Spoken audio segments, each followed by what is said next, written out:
নমস্কার, সোজা সাপটা সুব্রতয় আপনাদের স্বাগত। যা বলবো সোজা সাপটা বলবো।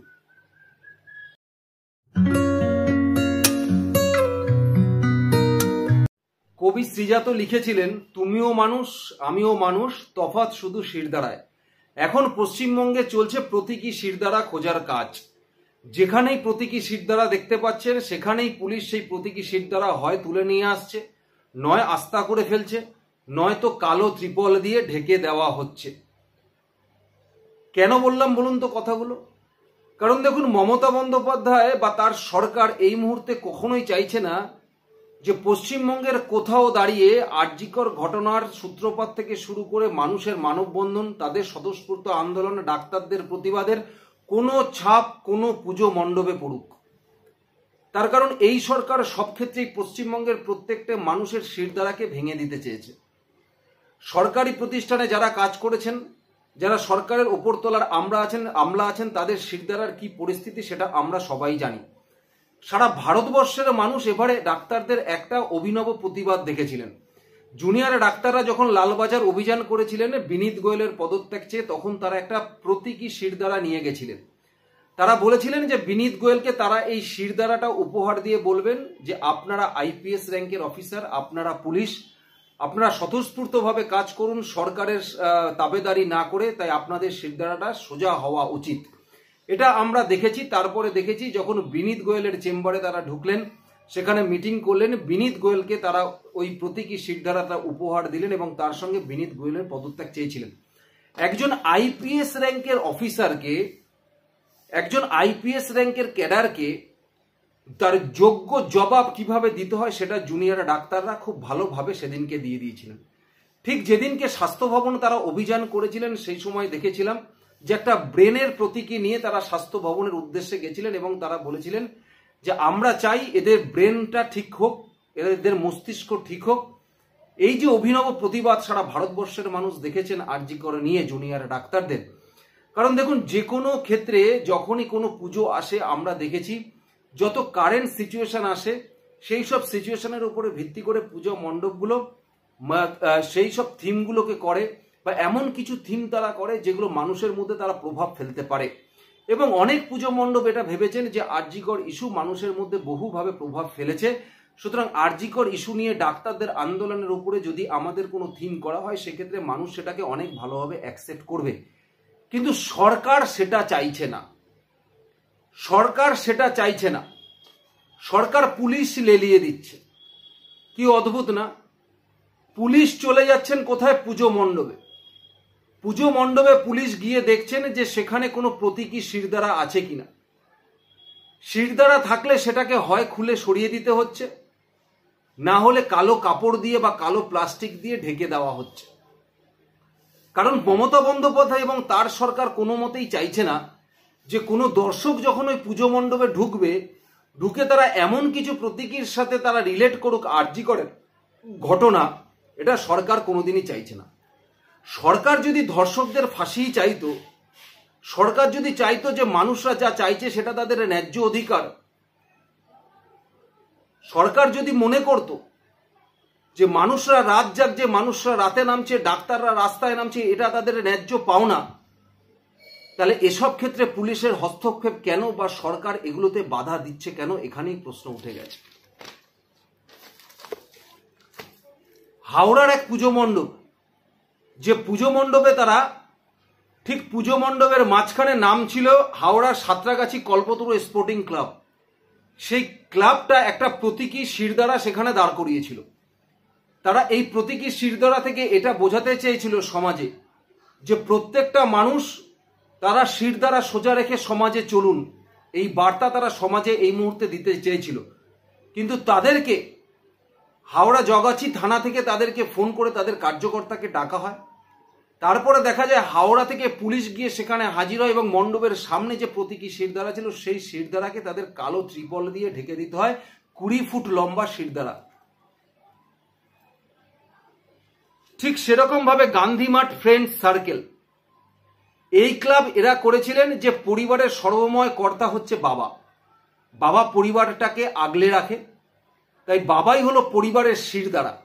এটা বোঝাতেই তারা একটা মণ্ডপের সামনে একটা শিরদাঁড়া, প্রতীকী শিরদাঁড়া তারা তৈরি করেছিলেন। কিন্তু সেই প্রতীকী শিরদাঁড়া থেকে শাসক দলের নেতারা মনে করেছেন যে ওই প্রতীকী শিরদাঁড়া দেখলে পশ্চিমবঙ্গের যারা যারা মানুষ বা যে সমস্ত দর্শক ওই পুজো মণ্ডপে আসবে তারা মনে করবেন যেটা সরকারের বিরুদ্ধে প্রচার করা হচ্ছে, বা যে ডাক্তারদের আন্দোলন শিরদাঁড়া নিয়ে হয়েছিল লালবাজারে বিনীত গোয়েলের পদত্যাগ নিয়ে, সেটার কোনো প্রতিফলন হয়তো বা প্রভাব পড়ছে। তাই সেখানকার পুজো কমিটির কার্যকর্তারা সেই প্রতীকী শিরদাঁড়াকে আস্থা করে ফেলে দিতে বাধ্য হলো। তার জায়গায় কার কার ছবি লাগালো? কুণাল ঘোষ আর সুদীপ বন্দ্যোপাধ্যায়। ভাবতে পেরেছেন? প্রতীকী শিরদাঁড়া সরিয়ে দিল, যে শিরদাঁড়া থেকে তারা এটা বোঝাতে চেয়েছিলেন যে সমাজের বা পরিবারের সর্বময় কর্তা বাবাই হলো পরিবারের শিরদাঁড়া। সেইটাকে সরিয়ে দিয়ে যে পরিবারের মেরুদণ্ড বাবা হিসেবে প্রতীকী তারা তুলে ধরেছিলেন, সেটাকে সরিয়ে দিয়ে সেখানে কুণাল ঘোষ আর সুদীপ বন্দ্যোপাধ্যায়ের ছবি দিতে হলো, যাদের শিরদাঁড়া খুঁজেই পাবেন না আপনি। কারণ যে কুণাল ঘোষকে মমতা বন্দ্যোপাধ্যায়ের পুলিশ গ্রেপ্তার করে টেনে হেঁচড়ে প্রিজন ভ্যানে তুলেছে, সেই কুণাল ঘোষের এসে এখন তৃণমূল কংগ্রেসের নাম কীর্তন করছে, তাহলে তার শিরদাঁড়ায় কতটা জোর আছে সেটা আপনারা খুব ভালো করেই বুঝতে পারছেন। সেই সুদীপ বন্দ্যোপাধ্যায়, যে সুদীপ বন্দ্যোপাধ্যায়ের বিরুদ্ধে কুণাল ঘোষ একরাশ কথা বলেছিল তাপস রায় যখন চলে গেছিল, পরবর্তীকালে দেখা গেছে সেই সুদীপ বন্দ্যোপাধ্যায়ের বাড়িতে গিয়ে মিষ্টি আর চা খেয়েছেন। আবার সেই সুদীপ বন্দ্যোপাধ্যায় আর কুণাল ঘোষের ছবি সেখানে কাট আউট হোর্ডিং টানানো হয়েছে, শিরদাঁড়া সরিয়ে দিয়েছে। আর টানাবেই না কেন, সেই ক্লাবের প্রধান উপদেষ্টা তো কুণাল ঘোষই, আর উদ্বোধন করবে সুদীপ বন্দ্যোপাধ্যায়। কি অদ্ভুত না? ভাবুন তো, কতটা নির্লজ্জ হলে, কতটা নিচে নামলে একটা সরকার এরকম পদক্ষেপ নিতে পারে, বা কতটা ভীতু হলে।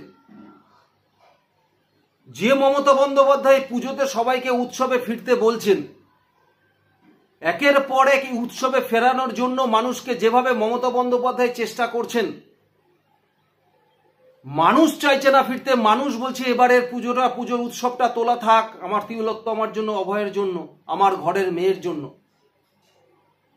মমতা বন্দ্যোপাধ্যায় খুব ভালো করে বুঝতে পারছেন যে উৎসবে মানুষকে না আনা গেলে তার আবগারি দপ্তরের যে টার্গেট, সে টার্গেট পূরণ হবে না। সেই টার্গেট পূরণ না হতে পারলে, মদ যদি সেই পরিমাণে বিক্রি করতে না পারে, তাহলে সেই রাজস্ব থেকে মমতা বন্দ্যোপাধ্যায় লক্ষ্মী ভাণ্ডার দিয়ে ভোট কিনতে পারবে না। সেইখানে দাঁড়িয়ে যদি কোনো পুজো কমিটি তারা কোনো থিম তৈরি করে, সেই থিমে যদি কোনো শিরদাঁড়া থাকেও, তাতে অসুবিধাটা কোথায়? অসুবিধাটা কোথায়? কতটা নির্লজ্জ হতে পারে একটা প্রশাসন, কত নির্লজ্জ হতে পারে এই সরকারের পুলিশ ছুটে যাচ্ছে মণ্ডপে মণ্ডপে।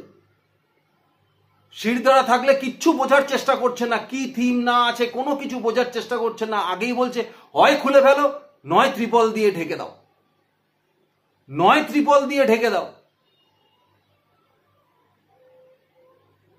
ভাবতে পেরেছেন কতটা ভীত সন্ত্রস্ত এই সরকার?